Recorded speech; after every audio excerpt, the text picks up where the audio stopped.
que vocês pensam que são as maiores habilidades para quem quer trabalhar no mercado financeiro?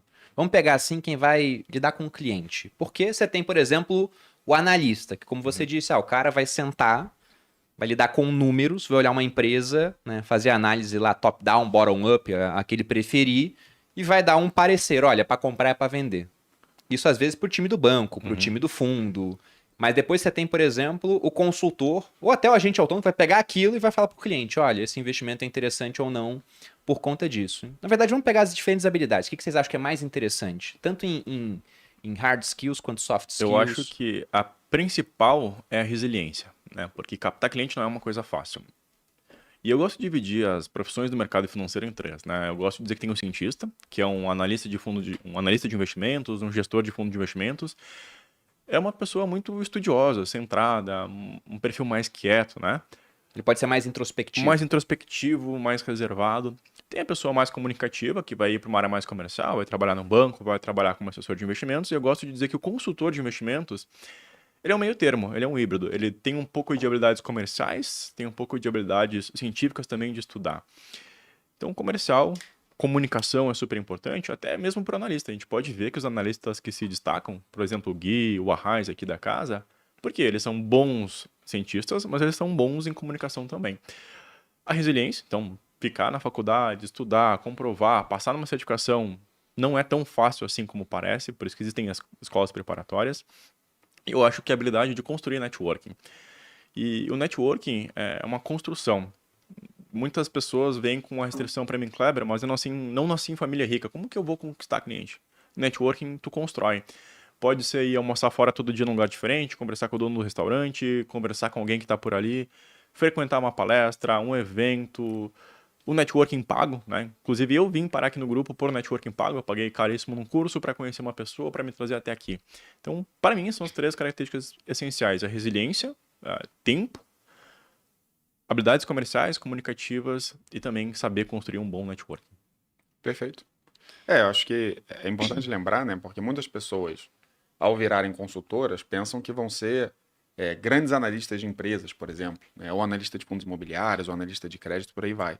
Só que, na verdade, é muito importante que o consultor tenha skills e conhecimento das soluções financeiras do mercado e de análise de produtos, mas grande parte do trabalho dele vai ser de mostrar para o cliente dele e convencê-lo, né, de que essa elaboração de carteira é mais adequada para o perfil dele.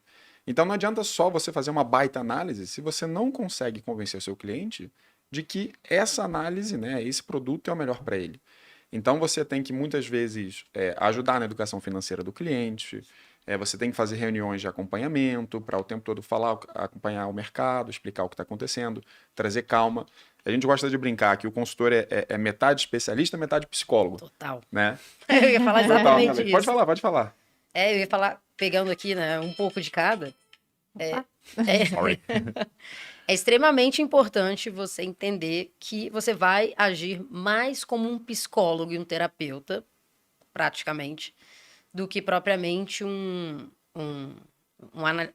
analista mesmo. Não que você não tenha, óbvio, você tem, né, tem que ter as certificações e a análise não dá para delegar, né? Então, isso você tem que ter sim, mas eu acho que 2 pontos que eu considero muito importante, que eu vejo que me ajudaram a sair de uma carteira de zero, né? Porque eu também não tenho família rica, não tenho berço de ouro, então foi tudo construído no tijolinho mesmo, mas 2 coisas que me ajudaram sempre estar ao lado do cliente, independente da situação. Então, eu lembro, ano passado, quando teve a invasão, Rússia e Ucrânia, despencou tudo, né? O mundo inteiro, todo mundo desesperado, a carteira agressiva caiu ainda mais, que já vinha de um momento inflacionário, até o conservador começou a sofrer em qualquer lugar, e é aquele momento que você talvez vá ouvir muitas críticas dos profissionais, dos clientes, mas é aquele momento que você tem que estar do lado do seu cliente. Então, é uma terapia, é ser um psicólogo propriamente. Seu dinheiro está explicar derretendo, que renda mas variável fica calmo, varia. vai, relaxa, vai dar certo. No fim, tudo vai dar certo. Titanic, todo mundo já assistiu. Lembra do violino? Sim. Todo mundo sabendo que ia afundar, mas o violino estava lindo. É mais ou menos isso. Mas a diferença é que no mercado o violino sobrevive, tá? Do filme ele ele boia. Exatamente, a resiliência. Então, eu acho que saber que você vai lidar com isso, o Psicologia Financeira, que vocês já até falaram aqui num podcast excelente, E o segundo ponto que eu gosto muito, e eu acho que me ajudou bastante, continua me ajudando, é o aprenda a aprender. Não adianta você fazer só certificações, um MBA ou outro. Eu gosto de estudar, né? Tá aí, mas você tem que aprender a aprender sozinho, porque nem tudo você vai conseguir um curso, nem tudo você vai conseguir digerir da forma correta.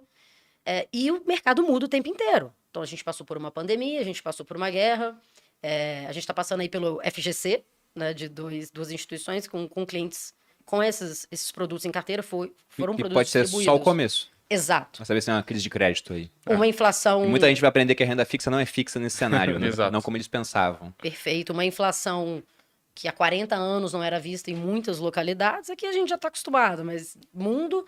Então, é um momento que você precisa aprender a aprender também, tecnicamente falando. Tanto que o Viver de Renda é ao vivo, porque as aulas gravadas começaram a ter uma necessidade grande de regravar, né, Bruno? Você grava, seria que tá em 2. Na outra turma, você gravou há 6 meses, o pessoal fala, tá desatualizado. É porque em 6 meses saiu de 2 para 7. Exato. Aí o dólar muda, o preço do Bitcoin muda, tudo tá mudando o tempo todo. E por mais que o mercado, a lógica em si, ela permaneça a mesma, principalmente para o iniciante, né? Esses preços diferentes fazem com que certas coisas que eram atrativas deixem de ser e outras passem a ser atrativas. Mas acho que o principal ponto, você falou da questão de ser um psicólogo no final das contas, né? É que quanto mais tempo o investidor passa no mercado, melhor para ele. Até você citou o livro do Morgan Housel, o começo do livro para mim é absolutamente fabuloso, quando ele conta a história do James Reed. Se vocês procurarem no Google aí, o James Reed ele aparece na Wikipedia como um investidor, filantropo, frentista e faxineiro americano. Porque ele morreu, tinha 92 anos na época, e deixou um patrimônio de 8 milhões, sendo que ele foi frentista e faxineiro. E aquilo surpreendeu, né? Os americanos. Falaram, caramba, como é que esse cara conseguiu ficar com 8 milhões ao final da vida dele, sendo que ele teve uma vida totalmente modesta, né? Uma família simples, e sempre foi muito simples em si. Dos 8 milhões, ele deixou parte para os enteados e doou o restante para uma biblioteca e um hospital. E aí foram ver, ele construiu o dinheiro, o patrimônio dele, investindo no longo prazo. Só que a maior parte das pessoas não fica no mercado pelo longo prazo, porque simplesmente elas começam a investir sozinhas, elas montam uma carteira muito mais agressiva do que deveria ser para elas, o que geralmente é o que acontece. O cara que é empreendedor, por exemplo, ele quer investir no mercado, ele não quer equilibrar a vida dele com uma carteira onde há menos risco e mais renda fixa, por exemplo. Não. Como ele gosta de risco na vida profissional, ele vai para o mercado para ser 100% bolsa, e é isso aí, e renda fixa é perda fixa, e vamos lá. Aí, de repente, quando vem uma crise, ao mesmo tempo que o negócio dele fatura menos, ou no Covid, pode estar fechado e faturando zero, a bolsa está despencando. Então ele está vendo as duas áreas da vida dele despencando, sendo que uma área deveria ser o refúgio para que ele ficasse tranquilo e pudesse cuidar da outra depois. Então esse cara, ele sai do mercado nessa hora. E aí você vê aqueles gráficos, né? O mercado sempre se recupera. Quem fica investido X anos, colhe o resultado. O mercado se recupera. O investidor que saiu não recupera. Ele ficou pelo caminho. Ele bateu na barreira da ruína. Já era, foi absorvido. Quem ficou vivo, recupera. Então, mais importante é se manter investidor pelo maior prazo possível. E se um consultor pode te ajudar nisso, então muitas vezes vale a pena pagar um consultor para que você possa fazer da melhor forma possível, montar sua carteira pensando na sua vida e tendo um profissional dedicado para olhar aquilo, até por conta de uma alocação de tempo. Dentro da sua alocação de tempo, você é, sei lá, um neurocirurgião, você faz muito mais dinheiro focando em operar cérebros do que chegando em casa após 6 horas de cirurgia para sentar na mesa, ver um relatório sobre uma das 10 empresas que você tem na carteira, para depois ver outros 9 relatórios ao longo do tempo para decidir se vai continuar comprando ou não. Tendo um consultor é mais fácil falar, poxa, minha carteira está adequada para o meu perfil de risco? Como é que está a performance? O que tem que mudar? O que a gente tem que fazer? Então é uma questão de pagar pouco para ter alguém olhando para isso, que é uma área muito importante da sua vida, enquanto você pode focar em outras áreas onde sua habilidade é mais rentável.